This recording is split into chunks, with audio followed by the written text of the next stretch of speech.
And I would like to introduce you to Brian Powell, who is a board member and doing phenomenal things with corporate partnerships, and he will introduce Janet today. So Brian.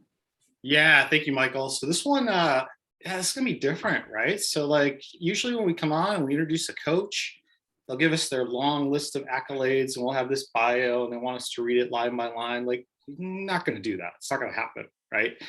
So when I think about this is really personal when we get into it. And I can't believe we get Janet here and we get to have this topic. So when we think about the antidote to othering is belonging, starting with yourself, we could talk about, like I said, the 3 decades of leading change and coaching and the organization with her Invite Change. We could talk about the hundreds and hundreds of articles that have been published that have enlightened the coaching community and leaders everywhere. We could talk about Invite Change, lessons from 2020, the great book, if you haven't picked that up and read it as well. The thing that happened to me about 8-9 years ago, I was a leader in a Fortune 500 organization, and we got tapped on the shoulder. We had this new idea come up and said, hey, if we had an executive coaching department for all our leaders that benefit, we think we would see the results from it. Very results driven. Tapped me on the shoulder and said, would you want to be in? Group of 8 of us. And after being a leader for 20 years, I thought I knew how to coach. I thought I had it down. I nailed it. Every single team member I ever talked to. And I thought, like, this is going to be easy. I'm going to step into it and it's going to be a piece of cake. So we started this program and we found out real quickly we got humbled. We didn't know what we didn't know. So that group of 8 of us sought out some guidance. We probably interviewed about 10 different coaching organizations. And then we found Janet Harvey and Invite Change. And so when we started with this training course to go through our certification, and Janet can chime in here anytime she wants, we had to do our coaching sessions live. So you don't fake it. You got to bring a true coaching topic and you have to coach. And I think it was probably our second session. We're just like, who do we have? Do we have any volunteers that want to come in and do our coaching lab next time? It's like, oh yeah, this guy. Give it up. I'll absolutely walk in there. Not a problem. I spent a week whiteboarding out all the questions that I was going to ask, making sure I knew exactly how I was going to ask them. I was going to wow Janet. And after that, she was going to be like, Brian, you are like the best coach I've ever seen. Play that forward. That all absolutely is a true story. And then at the end, Janet, in her very curious manner, Brian, how do you feel you did? Oh, I killed her. Knocked it out of the park. Let's open that conversation up. And then it just started to explore. And there were 2 things that could have happened.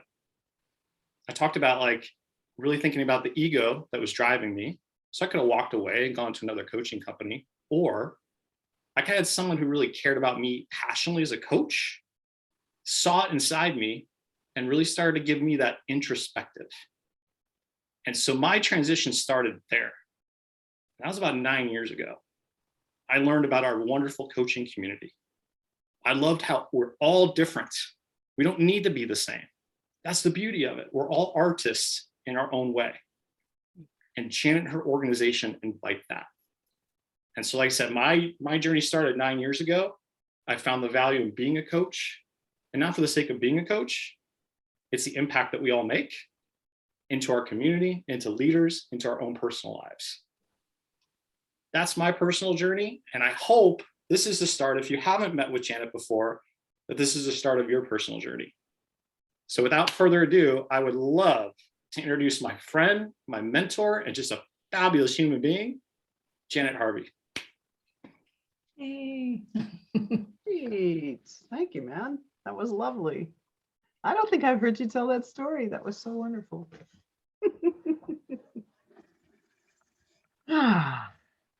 Well, welcome everybody. I'm thrilled to be here. And one of my greatest joys is talking to ICF chapters. Since you've read my bio, you know that I've been in the seat of all the folks on the board here at the state level here in the States, and as well as at the global level. And one of the things I cherish so much about the coaching community is how generous we are with each other. Brian was kind of hitting at this, but we don't have any competition in coaching. I know we have coaches who feel competitive with each other, but it's really quite silly, because who you are is how you coach. And who you are will attract the people that are meant to be with you, which are not going to be the same as the ones that will go to Brian or to Jen or to Petra. So there's no reason to be afraid to share it very deeply with each other about what we're experiencing. And as you all know, when we allow the vulnerability that comes from sharing our story authentically, fully, just like we had Mr. Brian Powell modeling, then we give permission to everybody else to do the same thing. That restores our humanity. And that's the hook back to what we're talking about today. So I'd asked Michael to say a word, and I'm going to put you on the spot and let you do it. Why did you start here with this particular subject matter? I'm going to put one more thing in the chat pod in here in a moment. Before he answers, you have the slides, you have the article from Choice, and you have a handout that we'll be using in our breakout. So that housekeeping's done. The second housekeeping piece, I want you to feel like we're sitting in a living room together at Invite Change classes. Nobody's ever on mute. I don't care if the dog barks or the doorbell rings or your phone rings. It's all good. What I don't want is the pause. That is what shows up when you're, where's the button to remove the mute? So we're small enough gang here. You can just stay off mute. I want you to feel free to disrupt me. If I have a really large group, I do it in chat. And here's what I want you to know. You're disrupting yourself if you don't allow the comment or the question to happen, because you're sitting on it, trying to manage. I don't want to forget. I don't want to forget. I don't want you to forget. So whatever bubbles up, offer it. If it's in your mind and heart, it's in someone else's too. And I'd much rather weave it in timely to the moment of whatever we're talking about. So, and really encourage you to let yourself relax and just be here together with me. So Michael, this article that you selected was in the June 2021 issue of Choice Magazine. And what I'm going to put in the chat pod for you, because I happen to sit on the editorial board these days, if you're not reading Choice, I want you to be reading Choice, and this code will give you a 25% discount. That discount amount goes directly to the foundation of ICF. So it's a real win-win-win process. You can always ask for back issues once you are a subscriber. And so this particular issue was all about why DEI isn't enough. And I write the Coaching Mastery column every quarter, and I always try to stay on whatever the theme is for that particular issue. You'll find many, many, many good resources. Several of you said the topic was interesting to you. You'll find lots of good resources in the June issue. So become a subscriber and then find that issue. So Michael, why did you guys pick this as the place to start? I think, well, I think a number of things. Number one is with the information you shared, Janet, we could have started in a number of different places, but really, I think after our conversation with you, there was just, well, number one is you gave me homework. Thank you very much. But but what was great is I think as we were reading through the variety of articles, and then also thinking about the chapter and thinking about the members and the guests and thinking about all that we've been through, this idea, it really, right, the very first sentence in your article, social belonging is a fundamental human need hardwired into our DNA. And I think it just grabbed me right there as I was reading it. And then, you know, we started really looking at, okay, wait, maybe this is that idea of really belonging. And for me personally, as I read it, I've been doing a lot of reading, thinking, and having conversations about embodiment and presence and all of that. So kind of where we are today, where we're sort of meeting each other in this space of just a couple of years of, you know, being at a distance from one another, of course, lots of turmoil, and then trying to sort of rethink about, you know, really rethinking things, but also understanding that connection is critical. And so this idea of belonging and connection really resonated and thought, well, let's start there. So I hope that answered the question. I think if it was what was true for you, it absolutely answered the question. And that was my purpose, was to give all of you a little bit of breathing room to see what makes our time together worthwhile. Why this topic? What brought you here? What are you working right now in yourself? What are you working with your clients? What are you working in your relationship to what's going on in the world? I don't remember a time in my 62 years on the planet when we have had this much simultaneous disruption. And we've never had the benefit of technology that gave us access to it simultaneously. Every night you can turn on the television and stand in the city of Mariupol, or you can stand in Russia, or you can stand at the border in Poland. We could pick any crisis. Flagstaff, Arizona right now has a raging fire. It seems to have moved from New Mexico. Who knew? And there are things happening in the world that we can't explain. And to add on top of that, the fact that we, for some reason as human beings, are struggling with doing the thing that is so natural to us. It is in our DNA. We must be connected. We are social animals. And this is something that I think us as coaches have an opportunity and maybe even a bit of a responsibility, if you look very carefully at the revision of the ICF Code of Ethics, a responsibility to open this conversation. And I will tell you from very direct personal experience that it's not one you can do without having done your own work around it. So I've designed this evening to give you an opportunity to do that with each other. We'll have a couple of breakout times. I have a few opening remarks, and then I want to put you into triads to share what landed for you from the article. There are lots of perspectives that I brought forward, and Brian didn't say this, but you probably got it from what he was saying. I am a provocateur. I'm not interested in what we did yesterday. The rearview mirror is kind of boring to me. I'm much more about, let's look out the front windshield and see what actually is happening. Not our preference, not our assumptions, not our bias, not our habit, but what is the direct experience that is occurring? And from that, stay with it, stay quiet, allow it to activate something interior that gives you a state of wonder. Rather than the being judgmental, evaluating it, can we be with it and say, what's the question I could ask that would have me be a learner in this relationship, in this moment, in this situation? So that's the spirit I'd like you to be with each other with tonight.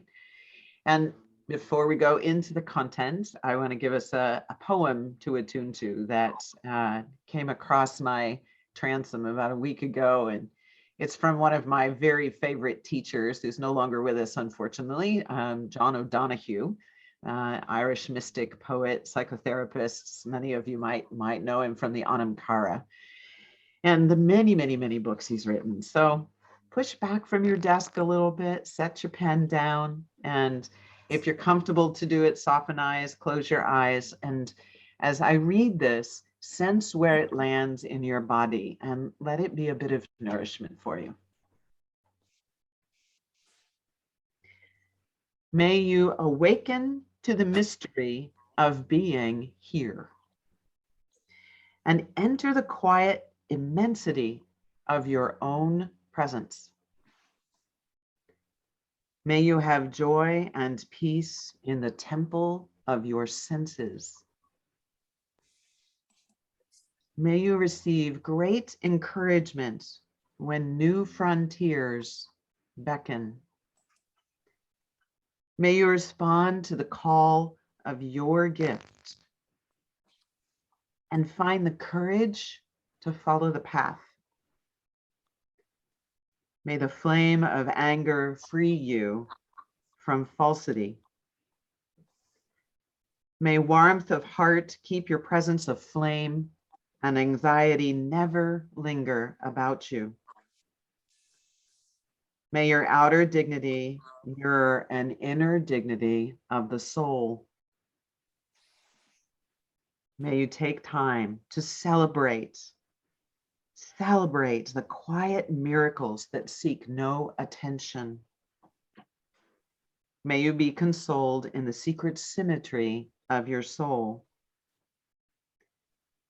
May you experience each day as a sacred gift woven around the heart of wonder.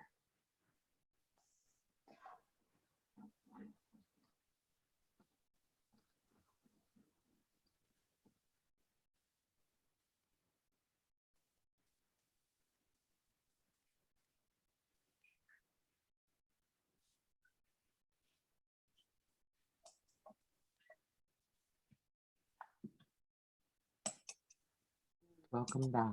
Welcome back into our space of wonder together. This particular title is inspired by a man named John A. Powell. He's pretty close to your neck of the woods. And he is the head of the African American Studies and the Ethnic Studies at UC Berkeley. He's also the founder of the Othering and Belonging Institute. And when you get the slides, I'm not going to show it tonight. I've given you a hyperlink there to a talk he did on the mechanisms of othering. He's been an extraordinary teacher for me. I started down the path of thinking about how do we create a space where not so much psychological safety, while that's important, how do we create a space where people feel the yearning, the call to allow themselves to be revealed? And I think as coaches, we think about evoking awareness, and all of the skills that are on the competencies are important, of course, but I think it goes beyond evoking awareness. That's the service that we provide in the partnership to draw out from a client in a way that they can hear themselves think and find learning insights. You know all of this. You're all practicing coaches. But I think there is something even more profound that's more related to how we cultivate trust and safety. And it has to do with how do we prepare ourselves to show up in a space that says, whoever you are and all of who you are is what I am yearning to experience, and have that be felt at hello. I think that's our challenge. Can we evoke a love of each other's humanity beyond anything that we have in our history or in our own sensibilities about what is different? At the end of the day, this is what we're struggling with, whether it's, the horrific incidents of killings of people because we have different colors of skin, or we speak a different language, or we practice a different religion, or we for some reason have an ideology that we don't agree with each other, that our response to that is violence. Well, guess what? As human beings, that's what we do when we're afraid. We are, just like we are predisposed to connection and belonging as part of our DNA, the same is true about our violence. And it gets provoked when we feel discomfort, when we feel not safe for whatever reason. Our bodies biologically, something called your reticular activating system, says, I know what to do to make you safe. And that fear is protecting what we dearly love, which is our existence, which justifies the reactive behavior. So you see, this is why John called the Institute Othering and Belonging. Because if we can't get our minds and hearts and guts and bodies and spirits wrapped around what's inside of us that reactively or habitually others out of our own safety, we can't get to belonging. So that's why I say it needs to start with ourselves. And you'll find that as you start to find your own places where you're hooked, you'll have a great deal more ease in doing this with your clients. And please do take it one step at a time. These are often very tough, tighter, tender conversations when you're getting to the heart of what is actually the reason someone feels othered, different, or in fear. So this is our roadmap, just so you have a sense of where we're going. I've given you a core competency handout specifically to competencies 1, 2, 4, and 6. Why have I done that? Because in the update to the core competencies, we have 5 new skills that speak directly to our responsibility to get to know our clients at a whole other level. I've had coaches say to me, but if the client doesn't bring it up, I can't talk about it. That's not true. It doesn't say that anywhere in the competencies. It doesn't say that anywhere in the ethics. It does say be client-centered. So how do you do that if you don't actually take the time to identify what does the client use as the expression of their whole being? As I wrote in the article, the story about a coach letting me know that they'd gone back after listening to a talk I had done and asked their client about their experience, happened to be an African-American woman. And she said, you know, if you'd asked me what it was like to be an African-American woman as a leader in my organization, we would have gone deeper and wider. But this coach didn't know to do that. This coach was staying in the safe lane of, okay, that's what you want to talk about. That's where we'll go. So part of what we're exploring here is, what's the development in you that gives you the courage and the confidence to challenge your own sensibility about how am I perceiving this person in front of me? And what's not in my perceiving fields, that as I'm experiencing this person, I'm realizing there's another question I want to ask. So we'll look more deeply at just how big the window is of what you can look at. And you'll have an opportunity to do a little practice with each other on what a chemistry conversation might sound like if you were fully embodying these 5 skills. All right, so Michael's already given us the punchline, which is great, which means we can go a little deeper. Connections in our DNA. Othering removes what disturbs us. Think about that for a minute. Othering removes what disturbs us. I just did a TED talk about judgment and being judged. And one of the things I talked about was how much the audience was already judging me because I don't look like them. I have a birthmark on my face. And whether they consciously know they're othering me, they've said something in their head because I look different than them. It's an outer difference. All of us also have many inner differences. How many of you have a client that said to you, I'm suffering from imposter syndrome? That's a really classic inner difference. I might on the outside look like I'm a very successful executive, but I don't feel that way on the inside, and I'm spending a lot of energy managing it. So there is an othering that occurs. I will other myself to fit in with my team so that I can be successful. Because I don't want them to think I'm not capable, because what I really feel is incapable inside. So you see, it is always an inside job. And of course, that ends up causing us to only give a narrow slice of who we are. We're matching to somebody's external expectation.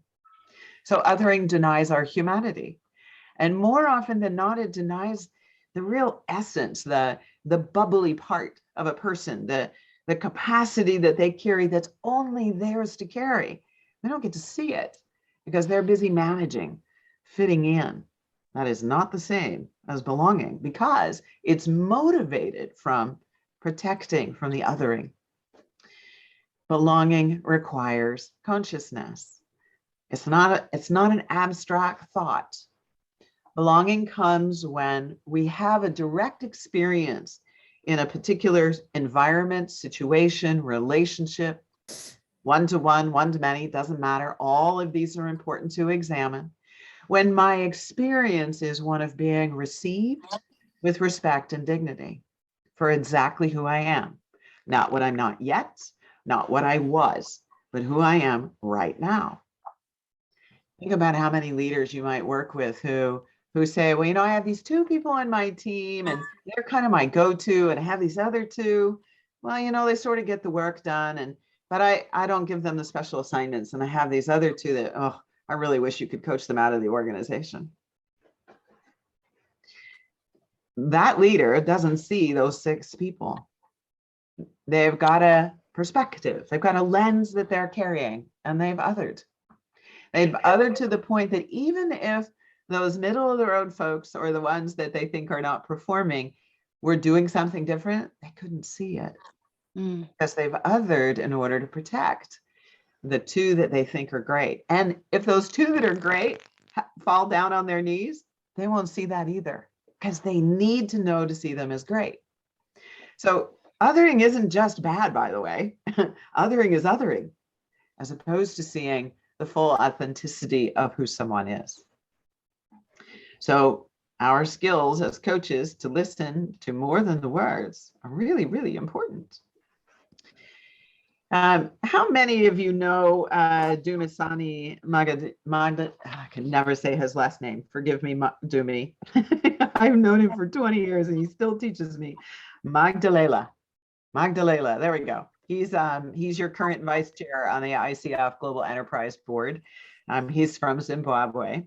And we were having this long conversation last year about Ubuntu, which I had always heard the first definition of it, which is I am because you are. And he said, actually, if you look a little more deeply into the collective mindset and psyche of the African continent, this is a better definition. I cannot be fully me unless you can be fully you. And it really captures the spirit of what we mean by belonging. That there is a full permission for the expression of all of who we are in that moment. And it carries with it, that permission for full expression carries with it a responsibility to ensure that that is so for the others that we are with. Cannot be fully me unless you can be fully you. So I've given you some setup. Hopefully I've said something provocative that you're scratching your head going, I don't know, maybe I don't actually agree with all of that, which would be perfectly fine. And let's see, let's do 6 rooms and see what this does. Take a few moments together in your triad. If you haven't read the article, open it up. I've put it in the chat there for you so that you can hear what your peers are talking about. What was it that challenged your mindset or your worldview? Worldview is your lineage, your history, your anthropology, your sociology, and your mindset is your frame of mind, your attitude, your current set of values, beliefs, and thoughts that you navigate in the world. And what surprised you about the answer that you gave? Okay, and I'll put those in the broadcast for you. You'll have 10 minutes to explore those 2 questions. Are there any questions from you all before I send you off into your rooms? You mean what surprised us about the answer we gave to question 1? That's right. Exactly. You got it. All right, here you go.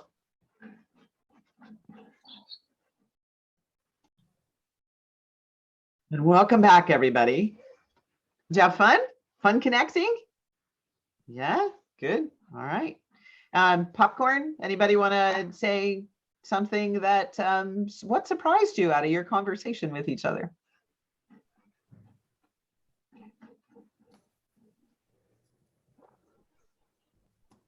Are you being polite? Oh, go ahead, Christina. Oh. You're on mute still. Oh, just in our room, I got the sense from Tina, and she has a long journey with this material, and so do I, on both coasts and in healthcare, and how, as white privileged women, we're struggling yet, you know, it's almost, it's hard to even imagine so what others are going through to some extent. And I feel as though I'm trying, you know, there's a trying part of me that's like, I'm trying to understand, I'm trying to do what I can in my own way. And feeling connected within a group is so helpful, because I do feel very isolated during my days at work, where I feel that even as healthcare providers, I'm a physical therapist as well, that it's like we spend our all day caring for people, but we're not really, there's something very much missing, even with each other staff and with others. So Michael and I were talking about how this period of time, what's erupted this time around, right? We've had many eruptions over the 400 years in America and other places in the world, right? We're not the only country that has a problem with racism. But there's a barrier to being able to fill our cup, because to fill our cup requires being able to say we feel vulnerable. It's not okay to say we feel vulnerable as a white woman who's privileged. Without someone, we were talking about how often somebody will say, well, you're just gaslighting me. But we haven't even had a conversation that says, who are you? What are you thinking? What are you experiencing? What is going on right now? It's almost as if we've lost the courage to say, can we pause? Can we pause for just a second? Can we just be with each other?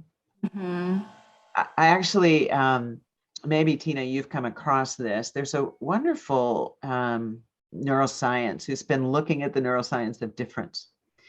And they've shown that if you look at an image and the parts of the brain that fire off fear, need for protection, come up immediately. But if you hold that image for more than 30 seconds, it changes. Those go out and different parts of the brain starts to light up, and they tend to be curiosity. And then they become creativity. So there's something, if we could be a little more patient and allow our presence to simply be with. I had not heard that. I had not heard that, and I find it encouraging.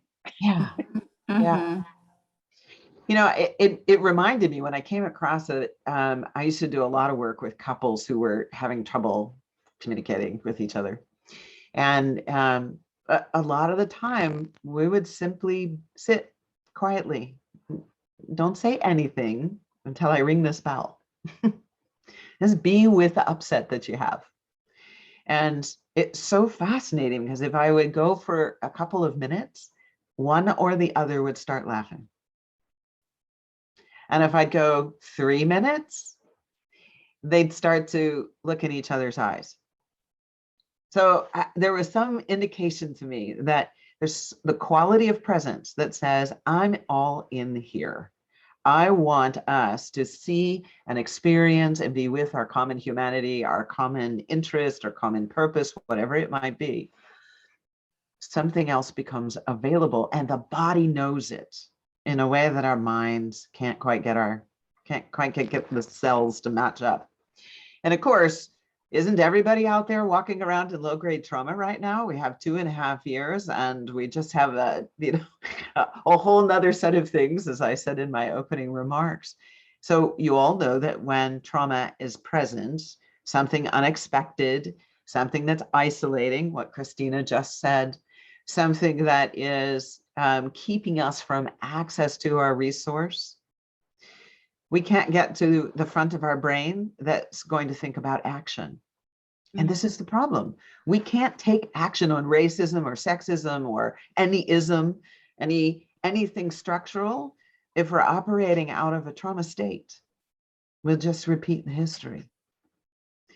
So that's the reason why I feel so passionately about this work, and why it's so important for each of us to do our own work with this before we sit down with others to invite the same. So anybody else want to offer a comment about your experience? While I just want to put this up, put it in context for you from the ICF point of view.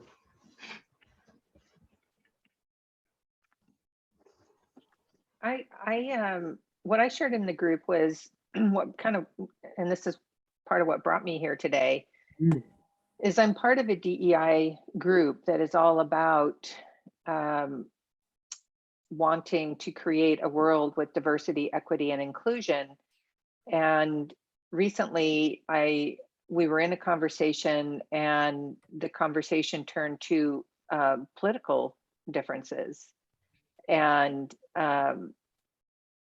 some of the folks in the group were quite adamant that they did not want to have anything to do with people who had very different political ideation than they do. And the question that came up for me, and these are all people who are in organizational development field, I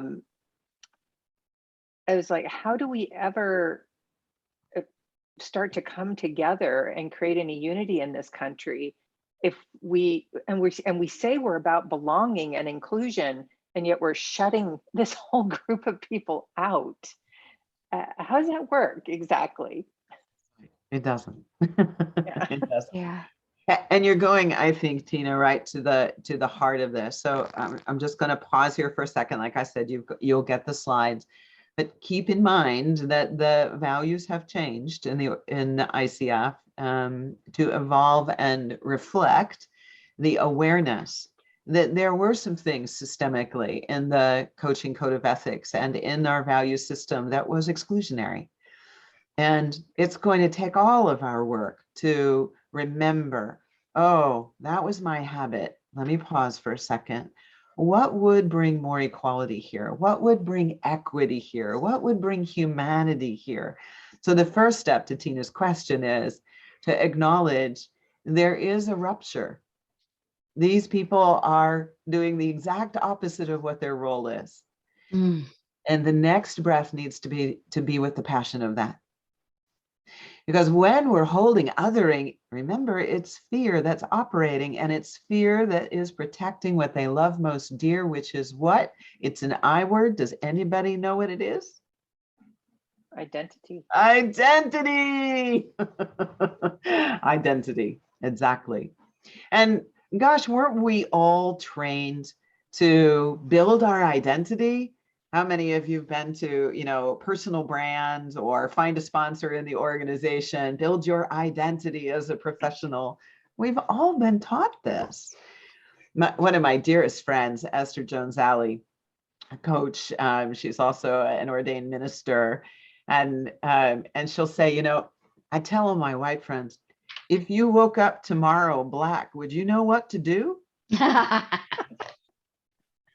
That's exactly what everybody does. And then she says, if I woke up tomorrow white, I'd know exactly what to do because I had to learn what to do to survive.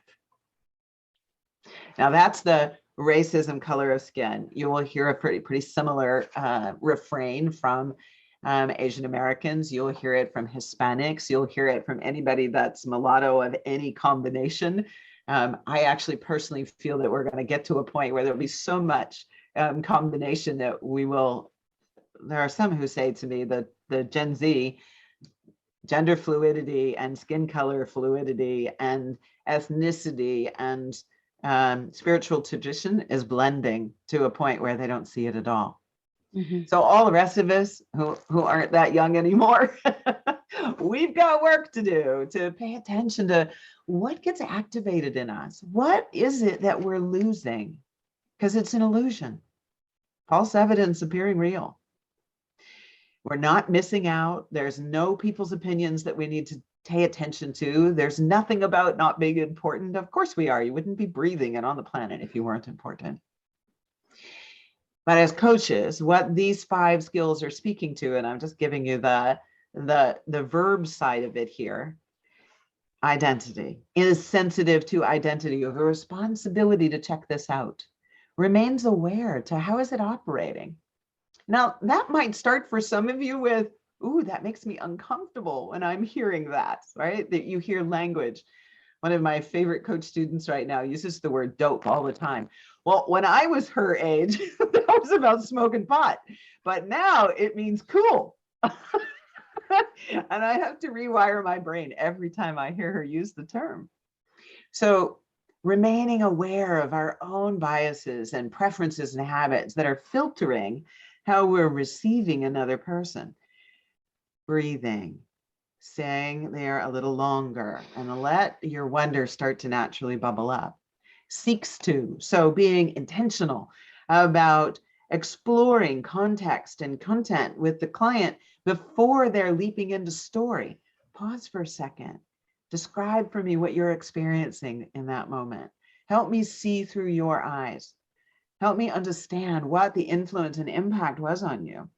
Yes, it slows down your coaching. Yes, it means that you may not get to the end with a solid action that they're going to go do that isn't anything beyond a question they're going to be with, because they actually touch something important enough to spend some time with it. That's our value add. Our work isn't about getting their action plan done. That's their job. Our work is helping them to connect to what inside of them cares enough to do something different that would produce a different result. And we can't do that if we're not actually being with all of who they are.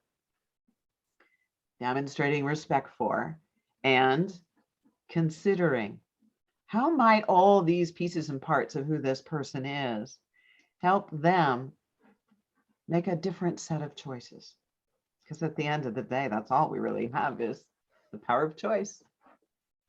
These are all things you can ask about. How do you identify? This is really, fundamental DEI training. Don't assume the person's African American. Don't assume they're white, by the way. An awful lot of people present in a way that you might think they are white, but they are not. That's not their lineage. So asking about identity, asking about the environment, the one they're in now and the one they came from, and how is that cross influencing? What does it do to the way they perceive and the way they make meaning out of things? What are they experiencing? What do they pay attention to? Perceptions, language, culture, style, values, beliefs, context. These are all things that are essential for us to be talking about. And they are in those 5 skills, by the way. If you're looking at the handout, this is true. And now here's what I want you to do. We're going to put you in pairs, and I want you to take 10 minutes apiece. No kibitzing in between. Just have your 10 minutes. Somebody keep time. And then take a breath, close your eyes. You might want to stand up, shake yourself off, switch roles. So your partner is someone that you consider a potential client, somebody for your coaching practice. And this is, you can think about this like a chemistry meeting. Please make this as real as you can. Do not do this as a role play. Let yourself be you, let them be them. Experiment with broadening the source of your curiosity so that you can experience the sense of fit, not the thought of fit, but your body. Does your body feel tight? Does it feel open? Use whatever you're sensing and emotionally experiencing to challenge yourself to ask another question. Because when we're disturbed, it means that there's something for us to learn. Disturbing isn't a bad thing. It's actually the thing that gets us going into a growth mindset. So to Tina's question, we can't get back to our humanity if we're unable to be with something that's different with curiosity. It's not the whole of a person. They have an ideology around politics. Okay, what else is in this person? Where might we have some connection? One Small Step by NPR. This is exactly what they're doing. They're training people to be coaches, to bring 2 people together who write an essay, and they have a conversation with each other with a facilitator, even though they have diametrically opposed ideologies. And it's about restoring our humanity. That is what we're talking about.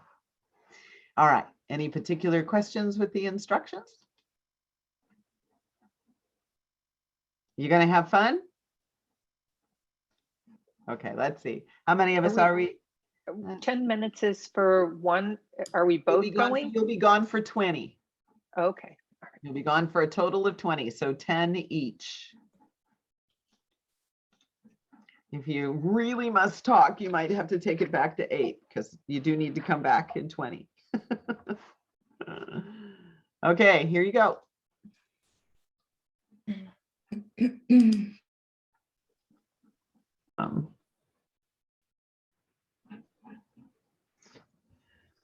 All right. That was so great. Oh, good. Good, good, good. So just take a quiet 10 or 15 seconds here and sense into your body. Maybe with both questions. Where were you uncomfortable and you trusted yourself to take a risk and do something a little different? Where did you experiment with something and went, oh, that was so good? Just let yourself connect to those two things.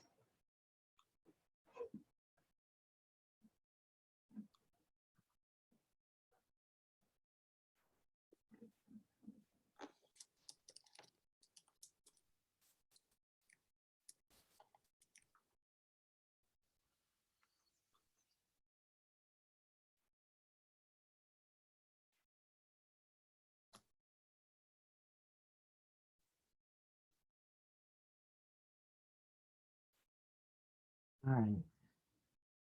So the ones who are off mute, you get first dibs. Who wants to share? What are the learning insights that are bubbling up for you?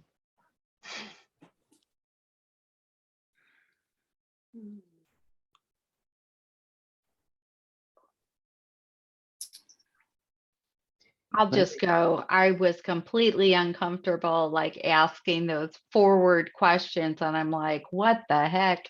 And Ray was awesome. And she emulated, well, maybe this, she parrot, I might ask this, or I have asked these questions before, and really provided some coach mentoring. It was awesome. So, but I tried to ask the questions first, and she's like, what are you trying to ask me? Yeah, it was good. She questioned back. She's a really good coach. It was like the coach asking the coaching questions kept coming back.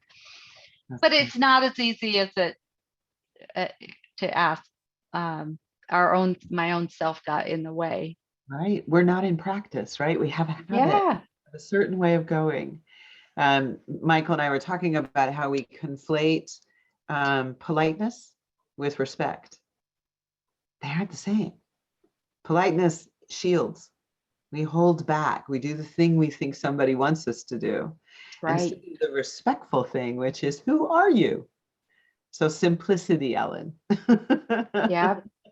And no preamble to the questions, folks. You don't have to qualify it, just ask. And it takes practice. Yeah. Ray, you want to add something to that? Yeah, sure. So it was around race and my identity, and I felt Ellen feeling incredibly uncomfortable asking me just straight, like, what is your background? And it kind of felt like I was like, instead of owning who I am, it's almost like, do I have a booger under my nose? Kind of feel like, why are you so uncomfortable asking me my background? So, part of me kicked in to say, maybe I should just play along to be polite. But just like you said, I was like, you know what? I'm going to just call it out. Just let's have an authentic, honest conversation. I'm going to tell you how I feel. So that's the feedback I gave her. And I just kind of shared what I would maybe prefer to be asked. And that's like how that would feel for me in terms of being seen and how that's okay. So yeah, it was a really interesting experience for me as well. I love that question, Ray. How do you want me to see you? When I'm working cross-culturally, that's definitely in my tool bag. How do you want me to see you? What's important for me to know about your life experience so that I don't inadvertently say something to you that you're like, oh my God, that doesn't work at all. Yeah. I have a client I'm working with right now in Tokyo. She's an amazing woman. She worked in the States, she's worked in Thailand, she's worked in Beijing, and she's back in Tokyo, which is her home country. And every now and then she just breaks into Japanese. I tilt my head like this. I'm like, so do you want me to tell you what I intuited from that, or do you want to translate for me? And because out of our very first session together, when I was doing her initial discovery session, I asked that question, how do you want me to be with you? And she said, it's important that you're comfortable when I need to speak in Japanese, because I am understanding what you're saying, but I don't know how to say it back yet. And I said, great. So when you go into Japanese, that's my cue to just stay present with you. She said, yes. And then you can ask me after that, after I finish, what in the world I was talking about in English. And it's light, it's fun, it's respectful. We get to have our shared humanity. Yeah. Thank you. Lovely, Janet. I was just going to share one of the coaches that I work with had to coach a client in Japanese who understood English but didn't speak.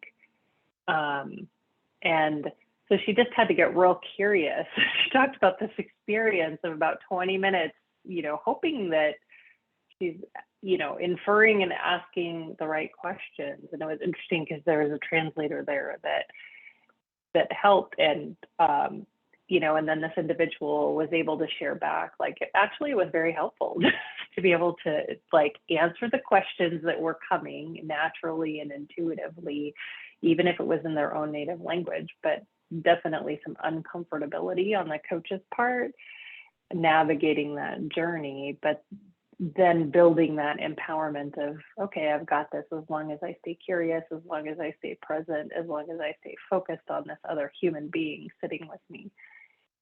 What a beautiful example of client-centered and maintaining presence. Which those of you who are on the path to MCC coaching, that's it, folks. All the other technical skill you've built, awesome.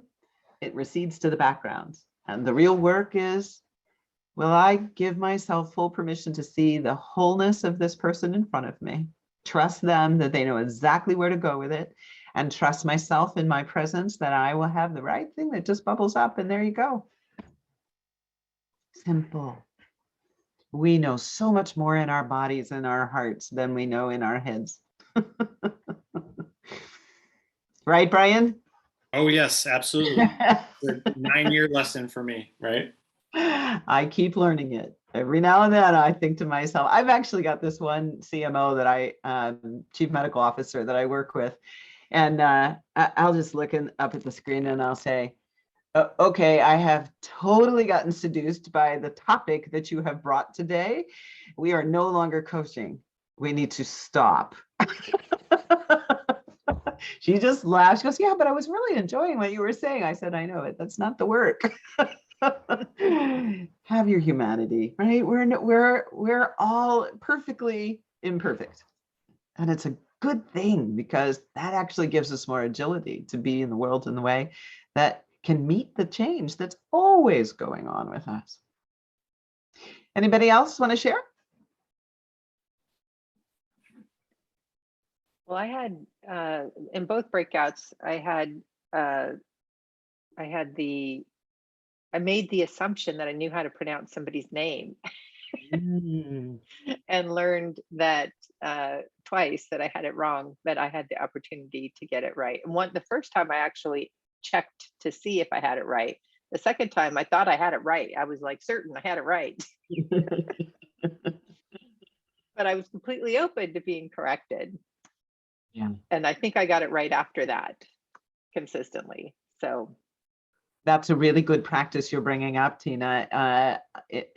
Our classrooms now are getting so globally diverse that we usually spend about the first 10 minutes having those who have names that are not Americanized. Sometimes even the Americanized ones are a little tough to pronounce too. We say to people, please say your name out loud so we can all hear it. And if any of you are feeling uncomfortable, say it back, and let's see if we can retrain our mouths' ability to be able to do it. And then the next is, you have full permission to correct me if I get it wrong. I had this one gal who was, it was Lela, which was Layla to me, but she's a Leela. And I'd get Layla, and then I'd say Leela, and I could see it go right over her eyes. I'm like, okay, I got it. You're not going to always be right. But if we give permission to each other for that, with time, that becomes non-issue because it's not about identity. It's a being with. Okay, anybody else want to share? Linda, you look like you were about to say something a minute ago. My intuition might be off, but if you'd like to, please do. Sure. I loved the interaction with Jen. This was really fun. I am very steeped in DEI right now, and brought the diversity, equity, and inclusion program into the OD network 3 years ago. So I've been learning by error, a lot of error and trial for 3 years as we worked really hard to bring a program in for our members, because people in the OD field felt like we did a survey and they felt like they didn't know how to begin the conversation. And some of them are coaches, but most of them are OD people. And so we did a 6-month listening tour. It was fascinating. And when you're just listening, sometimes people said things that we did not want to hear. That wasn't part of our agenda, but we were able to stay in the role of listening and curiosity, which then enabled us to put together some pretty robust programs. So, but it is just a lifelong learning. It's lifelong. And even when sometimes I think, well, I don't have as many assumptions as I used to have, then one pops up and I'm like, well, yeah, you do. Yeah, exactly right. So, I love the fact that we do more conversations like this, though, to understand we are uncomfortable and how not to make in our groups. I had a very diverse group that was very open about being queer, about being Black, about whatever they wanted to talk about. And what they would always say is, I'm not going to teach you how to talk to me. You figure it out. So, because we were always like, well, how do you want me to say something? They're like, not going to do that. So I learned a lot from the team I had. So thank you for asking me, though, because I came because I wanted to hear you and I wanted to be in community, because I feel like I live in a little bubble here right now. Well, I'm so glad you came, and thanks for sharing your story, because that's what's right. In some ways, I feel like we've lost the art of being in our humanity with each other. Yeah. And that it takes being disturbed to do that. Well, okay, I'm going to live into that. Many of you probably know Margaret Wheatley's work, but there was in my formative years in the OD field, she penned a series of essays called "Willing to be Disturbed." And it was one of those seminal moments for me. I said, yeah, that's it. If I can come to absolutely adore being disturbed, I will always learn something. Right? I'll always learn something. And it has saved my bacon when I've been in meetings with people that I could feel the blood pressure going up. I know my neck is now starting to turn red. I'm feeling really uncomfortable. I'm going to say the wrong thing. And I remember Meg. I'm like, okay, take a breath. What's the origin of the thinking you are just speaking about here? Because you've said something that I know nothing about, and I don't know how to fit it in to where we are in the conversation. Just modeling an example for you. That if we allow ourselves to be disturbed, we have the potential to let someone be respected for what they know and what they're saying. Most of the time when people have a charge in what they're saying, it's because they feel disrespected. I'm not being seen, heard, understood, embraced, engaged. So I'm going to say it louder, or I'm going to say it with some energy behind it, or I'm going to do it in a passive aggressive way and pull the rug out from underneath you. All kinds of really bad human behaviors. We're not all very nice all the time. If we can remember that the reason that behavior is coming up is because there's an unmet need, we can get to our compassion. Like, oh, so disturbance means get still for a second and then see what's the question I could ask to learn something here about what they're experiencing right now, because I'm pretty sure I didn't say anything to provoke this, but it's gotten provoked, so it's there. How do we be with it? Yeah. All right, I know I'm looking at the time going, this is what happens with coaches. We have too much fun together, and then the time just goes zooming by. A couple of questions for you to be with. I always like to leave with a couple of inquiries, things to reflect on, particularly as you are thinking about your coaching practice and what are you doing now to generate belonging, consciously choosing to generate belonging. Michael and I were talking about the difference between saying intentional.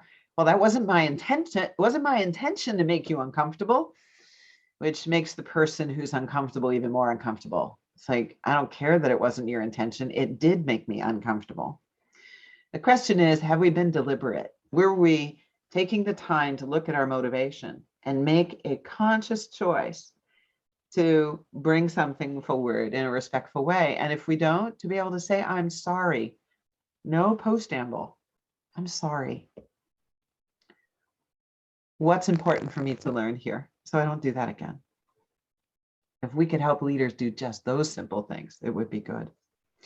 So what might stop you and what practice supports you to keep going with what we were exploring tonight? As I said from the very beginning, this starts with you learning about your own sense of belonging. And the second one, what curiosity from today will sustain your learning all year long? Because this is a marathon. It is definitely not a sprint. And as Linda so beautifully shared in her vulnerability, we're always going to get it right. Can you be in the humility of that and have compassion for yourself so that another can see you are making an effort and invite them to be in partnership with you? This is in the deck, just the stuff we offer at Invite Change, lots of good stuff there. And I do answer my own phone. I do answer my own email. I love hearing back from coaches. So if you want to connect on LinkedIn or on Facebook, or you want to just give me a call, I'm available for that. And I will look forward to seeing you in June.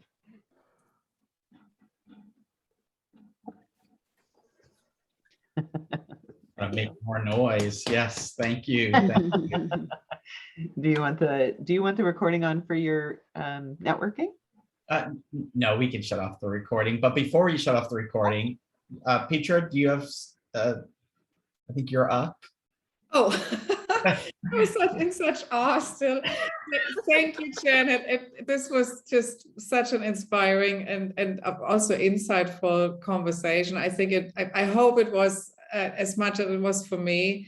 The one thing that came up for me is this is something where I would encourage anybody to stay the course, right? Because with these practices, to the point that was just made, we don't always get it right or get the response we're hoping for. And in my practice, someone used the methodology of the failed rope swing. You know, you get out on a rope swing and you crash. And it takes double the courage to come back and try that again, right? So I hope that anyone that's in this field right now and is really trying to work on that and is trying to inspire others to practice more of it, just remember it's not going to work out every time, and we just got to keep coming at it. But I'm thrilled with tonight. Again, thank you so much for this wonderful discussion. I'm sure it will spark some rich discussion in the breakout that we have still ahead of us. So please stay for that. And Janet, we are so grateful too that you'll be joining us again for part 2 on June 16th. And without delay, I will turn this over back to Michael. He's gonna put us in our networking breakouts, I believe, and give us all an opportunity to discuss a little bit what we experienced here tonight together, and hopefully make for some deeper connection here for our chapter members. And again, thank you, Janet. It was wonderful. My pleasure, everyone. I'll see you in June. Take good care of yourselves. Have a Bye. good night, Janet. Bye. Thanks, Brian. Absolutely. Thank you. I am going to stop the recording.